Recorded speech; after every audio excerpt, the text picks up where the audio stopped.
Ketika malam pertama saat Firaun ingin menggauli istrinya saat itu, datanglah sosok iblis perempuan yang menjelma sebagai wujud Asyah. Setiap kali Firaun menggauli istrinya itu, bukanlah sosok Asyah, karena kemuliaannya sudah dijaga oleh Allah, agar kesuciannya tidak disentuh oleh penguasa zalim.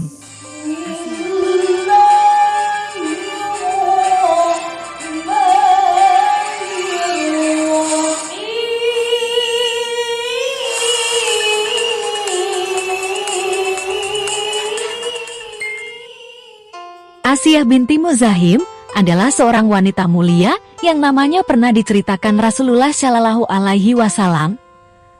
Asyah adalah ibu angkat Nabi Musa sekaligus istri dari Firaun. Asyah lah yang menyelamatkan Musa kecil ketika dihanyutkan ibu kandungnya di sungai.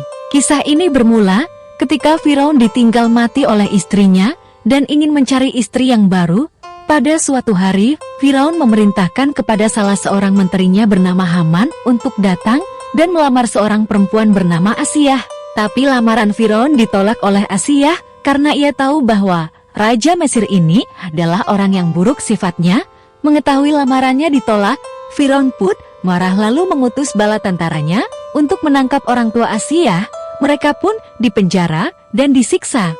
Firaun yang merasa bisa melakukan apa saja tak mampu mendapatkan hati dari Asyah. Firaun pun memaksa Asyah untuk menikah dengannya, padahal Asyah sudah menolaknya dengan tegas. Asyah tak sudi dinikahi Firaun karena ia raja yang ingkar kepada Allah Subhanahu wa Ta'ala. Firaun lalu mengancam untuk membunuh orang tua dari Asyah hingga membuatnya harus menikah dengan Firaun.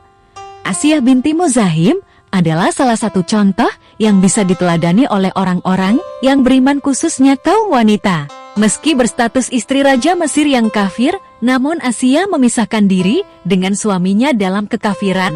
Dalam sebuah kisah disebutkan, ketika malam pertama saat Firaun ingin menggauli istrinya saat itu, datanglah sosok iblis perempuan yang menjelma sebagai wujud Asyah.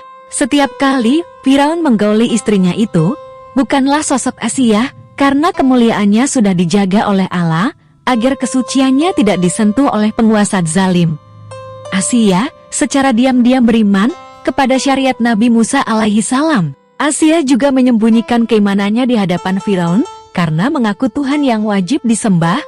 Asyah menyembunyikan keimanannya karena khawatir apabila suaminya tahu, maka nyawanya akan terancam seperti Masyitoh, tukang sisir putrinya Firaun. Masyitoh juga menyembunyikan keimanannya di hadapan Firaun hingga pada akhirnya ia digoreng hidup-hidup bersama semua anaknya. Asyah tak tahan dengan perbuatan biadab suaminya yang tega menggoreng hidup-hidup Masyitoh dan semua anak-anaknya. Ia pun marah-marah besar kepada suaminya Firaun dan lantas mendatangi Firaun. "Celakalah engkau wahai suamiku, alangkah beraninya engkau kepada Allah Subhanahu wa Ta'ala," kata Asyah. Firaun terkejut mendengar istrinya menyebut nama Allah persis seperti yang dikatakan Masyitoh.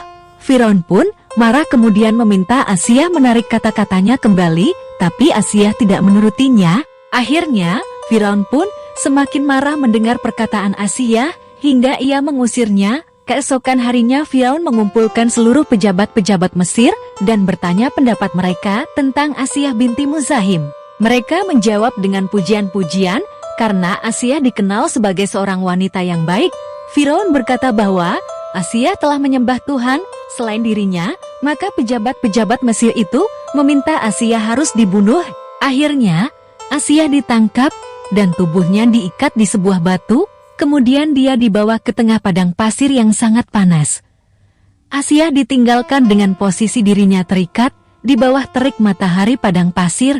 Firaun berprasangka bahwa Asyah pasti akan meminta tolong kepadanya dan mau kembali menuhankan dirinya. Selama Asyah ditinggal sendirian di tengah padang pasir, Nabi Musa datang kepadanya. Nabi Musa kemudian membisikkan di telinga ibu angkatnya bahwa Allah tidak akan melimpahkan rasa sakit kepada Asyah. Firaun kembali mendatangi Asyah bersama pasukan kerajaan, lalu bertanya siapa yang patut disembah, apakah Allah atau dirinya. Namun karena Allah Subhanahu wa Ta'ala sudah menanamkan keimanan di hatinya, Asyah menjawab tiada Tuhan selain Allah yang patut disembah. Firaun yang murka lalu menyiksa Asyah dengan memukulinya secara membabi buta dalam posisi terikat di bawah terik matahari. Sambil dipukuli, Asia dipaksa murtad, namun ia tetap menolak sampai-sampai pakaiannya terlepas sebagian karena siksaan Firaun. Asia yang tidak merasakan rasa sakit malah tersenyum dan tertawa ketika disiksa Firaun. Firaun yang sangat marah karena Asia tetap tidak mengikuti perintahnya, akhirnya memutuskan membunuh Asia binti Muzahim.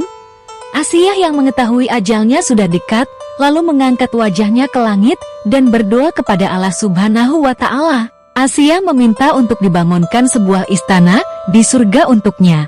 Allah Subhanahu wa Ta'ala pun langsung mengabulkan doanya. Maka Allah menampakkan istana yang diminta Asia hingga ia benar-benar bisa melihat istana tersebut, lalu tersenyum. Firaun yang heran melihat Asia, lalu berkata bahwa istrinya itu semakin gila, sementara ia sedang diazab.